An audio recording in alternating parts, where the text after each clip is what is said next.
everyone. I thought I would do a really quick sales update for Amazon. Just to kind of show you a few things, what's been going out on Amazon FBA. So I'll go from most recent back to the 27th of October. And just to note that these aren't the days of the sale, these are the days that Amazon dispatched my item, and that's the day that I get paid. So you only get paid when they dispatch it. Okay, so the first thing is this CSI facial reconstruction kit. And sad as I am, I actually bought that for myself from a charity shop quite a while ago for £2.50, I think. And I kind of got it out of the box and was like, oh, I'm going to do it. And then I just never got around to doing it. And so I thought I'm going to put it on eBay, and I put it on eBay and it didn't sell. And I was asking like £30 for it, but some of them had sold like that before, but yeah. Anyway, so I got fed up and said I'm going to send it up to FBA because I don't have to worry about it again, and it sold for £50, which is incredible. And you can see the fees are huge, £12.96 and £13 in fees. But yeah, £37 basically got back from that, so that's good. The next was the Shrek game. I think I showed that in one of my haul videos. Sold it for £5.40. Amazon fees again steep, £3.04, and took away £3.23. So yeah, that's like £2.70 profit, not too bad. Only cost me 50p. This Batwing case I got from Argos last Christmas, after Christmas. Got it for 99p.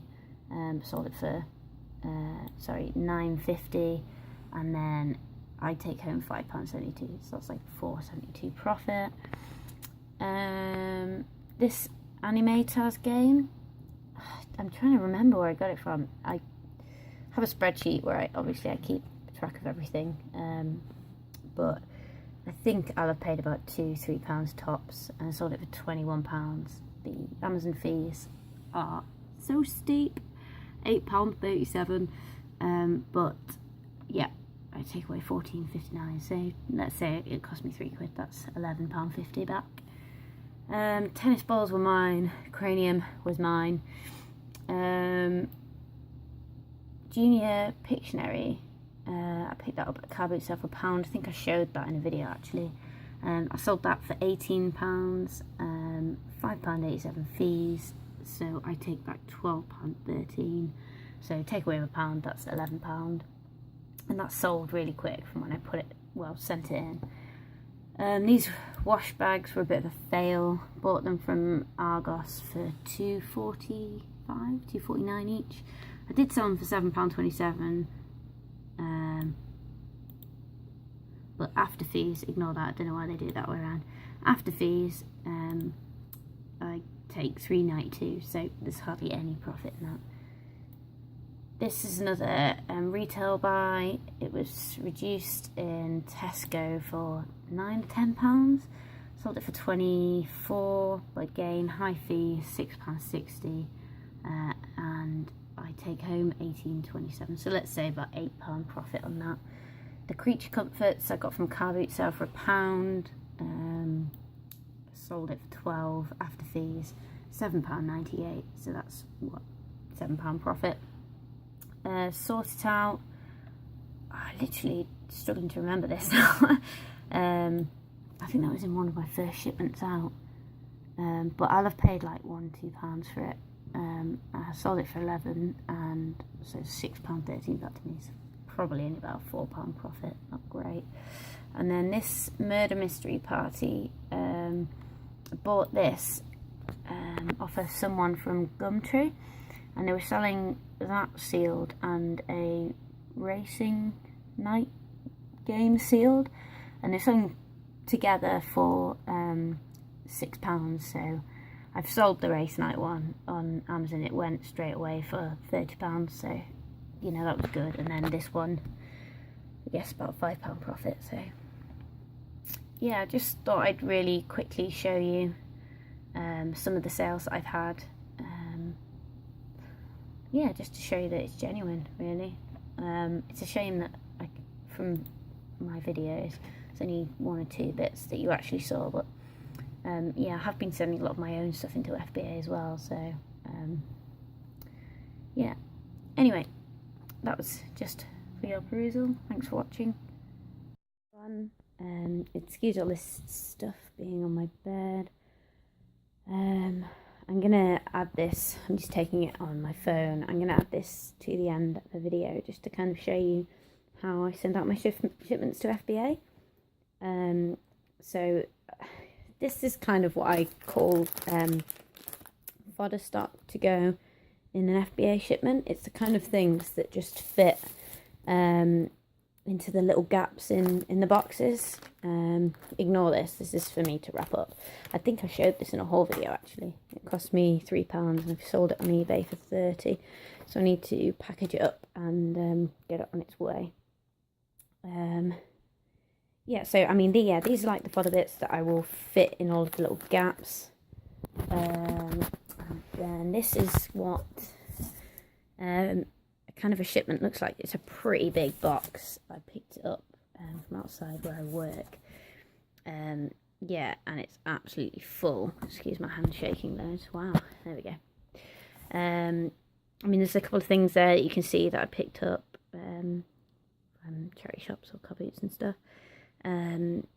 Yeah, so this is probably not the best way to do it. I'm not sure how other people do it. Maybe they've got some tips that they can share. But I generally pack in the board games first because they're really bulky. In terms of wrapping board games, I just wrap them in cling film, basically. Go over them really quickly with a hairdryer. It kind of seals it a little bit. And then, yeah, if they're smaller board games, I haven't done it with these, but you can do, is put them inside one of these resealable bags, but they have to have a suffocation warning on them.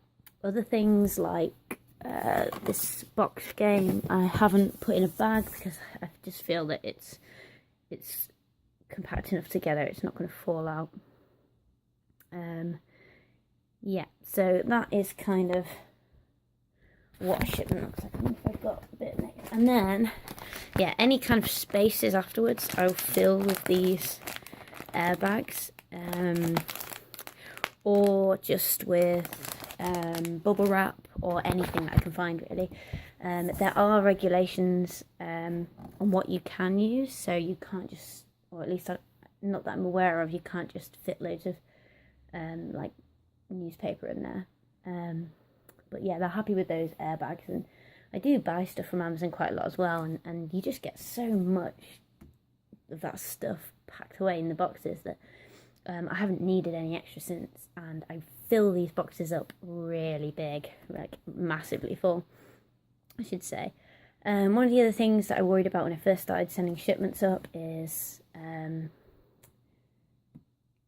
the size of the boxes and if there's any regulations, and I've emailed about it because I've heard that there are regulations and it can't go over a certain size, but I've emailed about it and they've sent me the guidelines through, and it seems like it can go over a certain size, but you might get charged more for a larger box from the courier.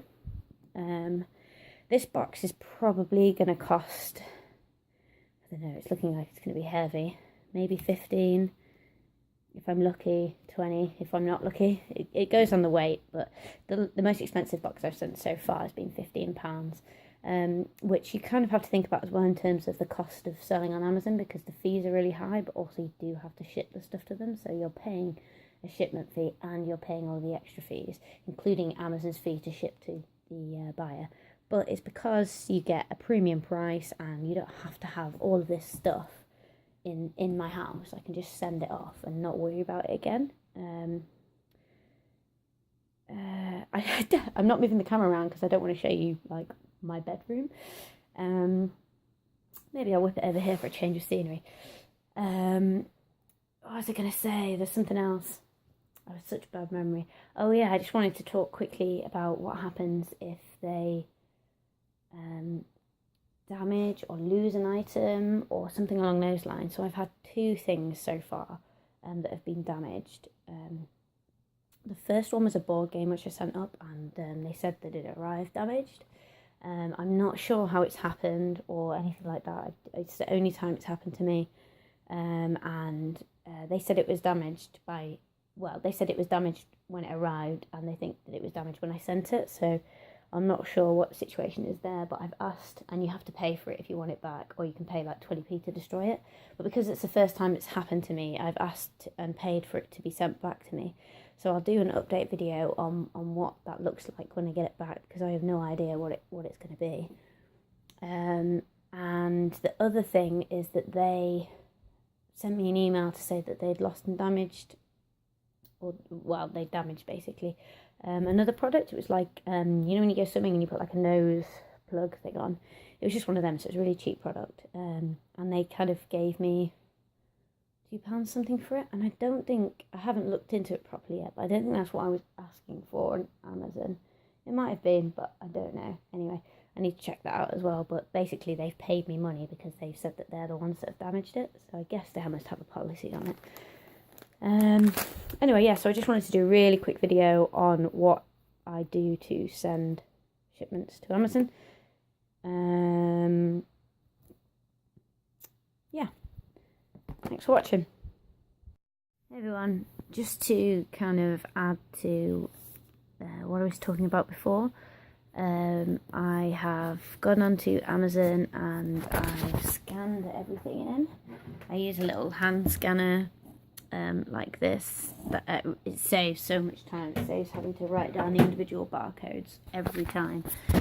And then I've printed out the sticky labels which go over all the barcodes. You can't have barcodes showing when you send it to Amazon. You have to cover it up with these that you'll print out, or you can pay to let Amazon kind of do everything for you.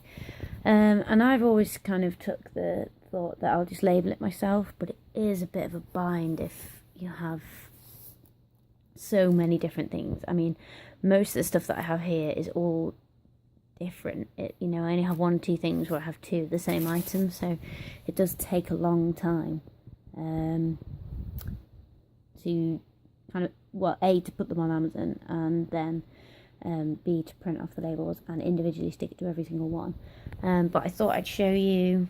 I'm going to label it all up now, and then I'm going to pack it in with loads of air packing. It's quite a good box. It's 2-layer thick cardboard. Yeah, so I think that's everything. Okay, thanks for listening.